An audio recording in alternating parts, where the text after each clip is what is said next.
President, give us your reaction to this election and to this vaccine news, and what are you thinking about your business now? Well, it's exciting to know that in 21 that we'll start getting the vaccine out, and hopefully this whole mess will be over with by 22. It's still tough right now because we're not in the leisure season right now. We're in the convention and conference and real business travel season. So we've all taken a little dip in the entertainment and restaurant and hospitality business right now because we're not having the conferences and conventions.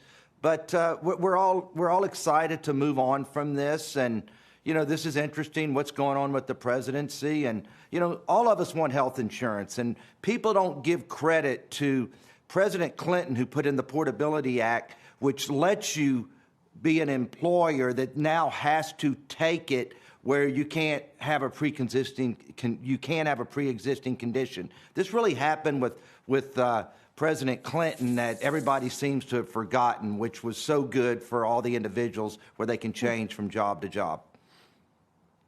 Yeah, so, you know, I think perhaps the most important question to ask you and other business owners and operators right now is, how does the vaccine news change your plans to bridge this really bad kind of COVID moment that we're in to what we hope is a much better scenario next year? You know, are you actually kind of more severe and more cautious because you know this is kind of the one last dark winter before we get through this thing?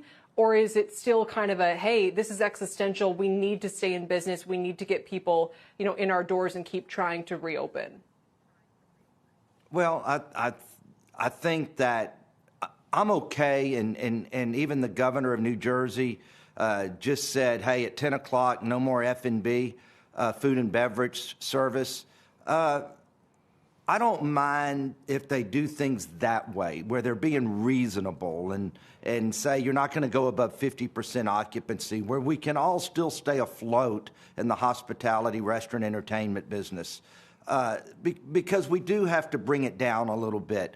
But I don't think we're going to see a total shutdown. I think the president-elect has gotten great advice on that we can't take another shutdown. But when there is a stimulus, they need to do it for all business and all employees, and don't discriminate against an employee because he works for a public company or a big private company like myself. Give the money to the employees. Don't give it to the executives, but let's take care of all the hard-working people out there that makes our industry work.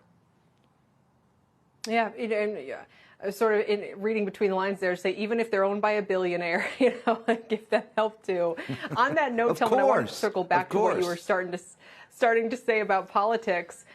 You seem to be actually striking a very conciliatory note about the election outcome, and I'm curious if you're encouraged by everything that we've learned about what this new administration, both the White House and Congress, could look like. Well, you know, I love a Congress, and I don't care if it's a Republican president. I love split government, okay? And I think it keeps everybody in check, and you don't have people like Schumer saying we're going to change the world if we get the Senate too. And I would be saying this if the Republican had a Republican president coming forward. I like split government. When I look over my life, things seem to have always been better with split government. It makes people work together.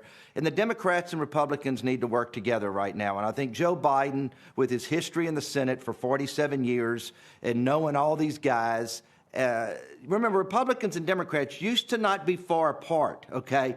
It's kind of what district you were in and what state, and that's what I'm going to run as. All this dividedness has just happened in the last few years. So hopefully they'll at least split the Senate races in Georgia, and we'll all have a great next 4 years with everybody working together. Shepard Smith here. Thanks for watching CNBC on YouTube.